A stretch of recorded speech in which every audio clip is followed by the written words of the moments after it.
अस्सलाम वालेकुम। धरती टाइम न्यूज़ ऑनलाइन सां गॾु आऊं आहियां इमरान अली। सोबोदेरो खां ख़बर शामिल कयूं था। ज़हूर हुसैन जामड़ो जी रिपोर्ट मुताबिक़ सोबोदेरो शहर जे एवरशाइन ऑफ कॉलेजिस सोबोदेरो कैंपस में प्रैक्टिकल साइंस क्विज़ जो प्रोग्राम मुनक़द कयो वियो। एवरशाइन कॉलेज सोबोदेरो जे एडमिनिस्ट्रेटर सिकंदर अली चना, प्रिंसिपल सदाकत जाफ़री, डायरेक्टर इब्रार अली शाह ऐं मुक़ाबले जो इंतज़ाम हलाईंदड़ उस्तादनि इक़बाल चना, तस्लीम गिलाल, अहमद अली मला, मैडम सनम सहतो, मैडम शाहीना गिलाल, गदा हुसैन सहतो, क्लास 6 ऐं 7 ऐं 8 जमायत जे शागिर्दनि ऐं शागिर्द याणियुनि जे विच में मुख़्तलिफ़ सब्जेक्टनि फिज़िक्स, केमिस्ट्री, बायोलॉजी जे प्रैक्टिकलनि मां सवालनि जा जवाब कराया विया, जिन में क्लास 8 जे अमीरा दरबान, मुरुक अब्बासी,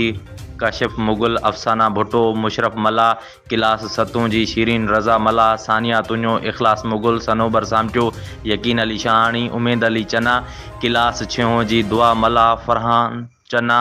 दुआ शेख, मोहम्मद मुबीन दरबान, एहतशाम रज़ा मला ऐं ॿियनि शागिर्दनि हिसो वरितो।